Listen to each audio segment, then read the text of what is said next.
E eu peço, imploro, para que você se inscreva no canal e ative o sininho. Boa! Faça isso. Boa! Hoje o bagulho é chique, Nosso rapaziada. público adora esse cara e esse tipo de O conversa. cara é ótimo, ele é ótimo. É um gênio. Então inscreva-se no canal, curta, compartilhe. Precisamos de vocês ao nosso lado. Exatamente. Tem o Valeu, tem um monte de coisa bacana que você Tem, pode colaborar e nos ajudar. Né?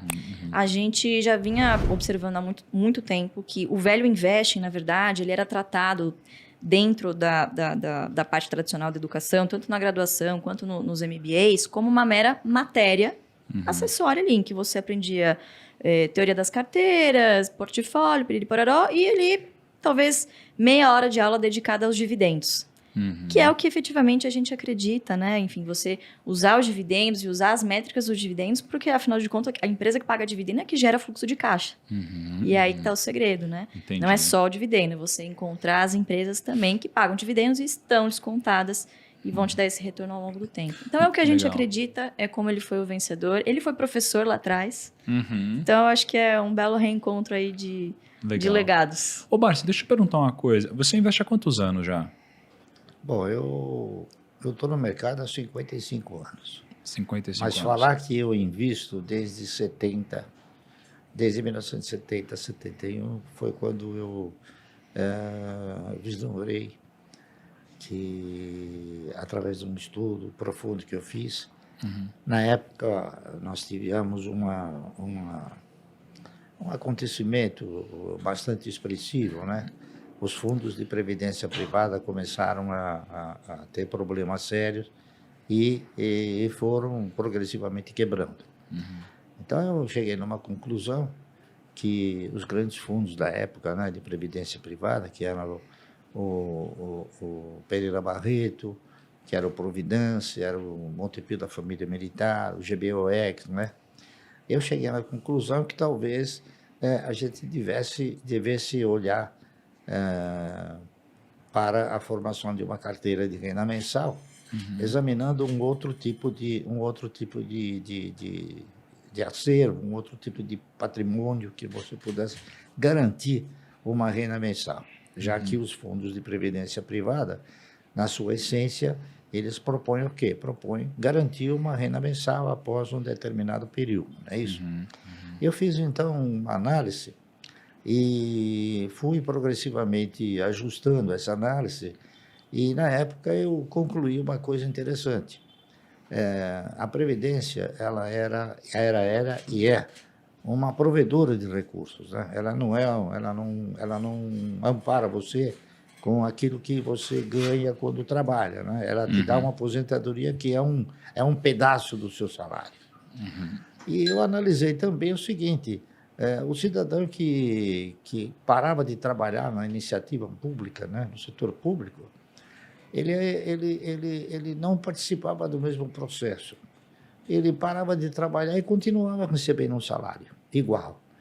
Então, eu acabei concluindo que a Previdência, além de ostentar a condição de provedora, ela ostentava e ostenta ainda, né, a condição de empregadora. Então, eu me animei mais ainda a tentar buscar um caminho que não fosse esse da Previdência. Analisei inúmeros projetos, né, isso, da época, e cheguei na conclusão que o mercado de valores reunia condições de poder me proporcionar uma carteira que me desse uma renda mensal capaz de eu viver dignamente. E foi o que eu fiz. Fiz algumas análises sobre alguns papéis, e o primeiro papel, o papel que mais evidenciava na época, era a Anderson Clayton, que era uma empresa do setor de alimentos. Anderson Clayton. Anderson Clayton. Pagava um dividendo extraordinário, não é isso? Custava centavos, custava 50 centavos. E dava um dividendo superior a R$1. Então... Caraca, que isso? Mas tinha muitos papéis assim, tá entendendo? Porque naquela ocasião, as empresas, elas não eram empresas sem valor nominal. Elas possuíam um valor nominal 1, tá entendendo? Então, ela pagava um dividendo de, vamos supor, de 10% sobre 1, representava 20% sobre meio, tá correto? Eu fiz o trabalho, esse trabalho se chamava Ação e Alimento, duas bases de desenvolvimento. Mas, infelizmente, eu tive a oportunidade de conversar com o vice-presidente da empresa, eu fiz o trabalho, mostrei para ele, e ele me disse o seguinte: olha, Bárcio, o seu trabalho é magnífico, é inédito. Entretanto, ele não vai durar 30 anos. Eu falei, poxa, não, por quê? É uma empresa sadia, uma empresa forte, uma empresa boa, está no setor vibrante, né, que é o setor de alimentos. Ela fazia o amendoim Claybon, fazia o óleo Claybon também. Ele falou, sabe o que acontece? Acontece que a Anderson Clayton, você sabe quem são os controladores, os principais acionistas? Eu falei, não. São duas velhinhas que têm mais de 90 anos. Então, eu não sei quanto tempo elas vão resistir o assédio para que a Anderson Clayton seja disponibilizada, seja vendida. E realmente, durou aí uns 10, 12 anos, a Anderson Clayton foi vendida. Quem comprou foi a indústria Gessi Lever. Não era Gessi Lever, era Lever só. Unilever, tá certo. Aí eu fui para o próximo papel, né, que reunia a condição de fazer esse trabalho. Esse próximo papel era de uma empresa chamada Centrais Elétricas de São Paulo, CESP. Inclusive, analisei o estatuto dela, ela pagava um dividendo mínimo prioritário obrigatório de 10%.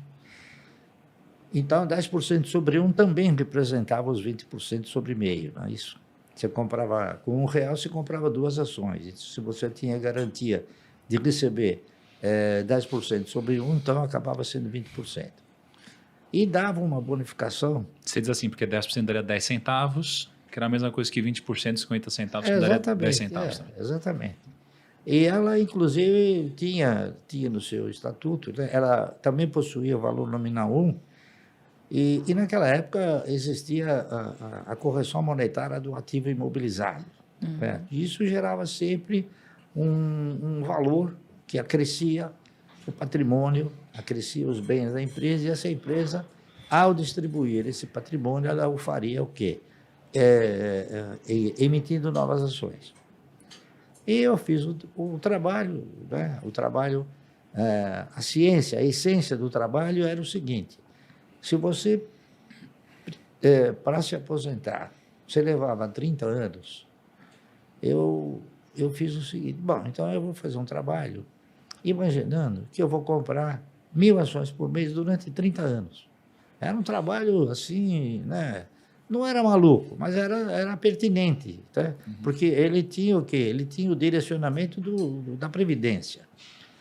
Todos acharam o trabalho magnífico, enfim, até que esse trabalho foi levado ao Dr. Moacir Teixeira, na época ele era diretor financeiro da CESP. O presidente da CESP era o professor Lucas Nogueira Garcês, que havia sido governador do estado.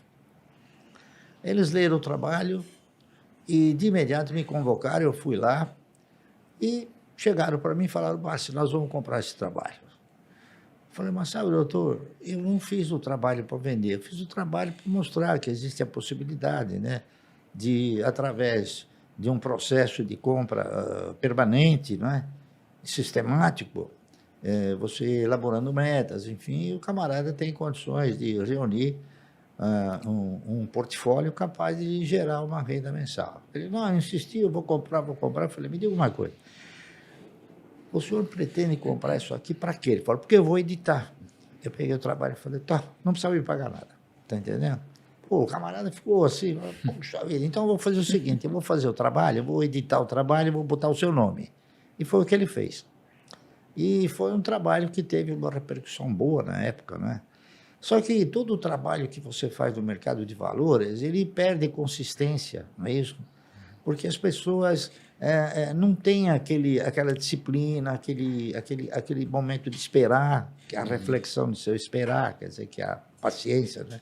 E eu achei que o trabalho tinha condições de prosperar. Então, eu comecei a fazer, comprando ações da CESP, tá certo? Aquele trabalho, como Foram seus primeiros investimentos ali, então? Não, no mercado a gente já comprava alguma coisa, vendia, mas a conscientização de que você tinha que seguir um traçado pré-definido, foi a partir de 1970, 71, quando eu realizei o trabalho. O trabalho, ele gerou em mim a expectativa de que realmente aquele era a trajetória, aquele era o caminho, entendeu? Então, a minha percepção e a minha convicção era tão forte que eu acabei criando um trabalho chamado, já que ele era baseado em ações, né? Hipoteticamente gerando a fantasia de que ações garantem o futuro, não é isso? Então eu digo o seguinte: se eu tivesse que reeditar um trabalho como esse, com a experiência que eu tenho e com a dimensão que isso aconteceu, eu acrescentaria um O no Ações Garante Futuro. Então, ficaria Ações Garante um ótimo futuro. Entendi, daí que veio, né? O AGF. Legal. Marcelo, só antes de entrar em algumas perguntas que eu separei aqui para você, você acha que nesse processo de mais de 50 anos investindo, né, todos os trabalhos que já fez, já estudou, casos, escolhas de boas ações, ações não tão boas assim, contextos diferentes de mercado, você acha que dá para ensinar isso daí que você passou? Você acha que o processo de fazer um value investing, por exemplo, você acha que dá para ser ensinado isso daqui? Ou você acha que não? Isso daqui só pode ser aprendido através da vivência? Não, dá para você ensinar. E eu tenho, assim, inúmeros amigos, né, que acabaram se tornando clientes, que também processam a mesma filosofia que eu. E hoje estão também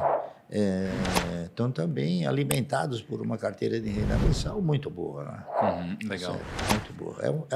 É uma pena que, progressivamente, nós fomos tendo assim, a capacidade de revelar mais isso. Porque antes era só pelo telefone, não é isso? A pessoa acabava sendo convencida pela gente, via que havia um processo, não é isso? Legal. Havia uma trajetória, enfim. Só que Você agora, escrevia no jornal também, os né? meios de comunicação agora são mais agressivos, né? São mais pertinentes, são mais consistentes. Então, a sensação que eu tenho é que talvez a gente possa ter a felicidade de transformar essa nossa participação assim pequena numa participação mais ampla, tá certo? Legal.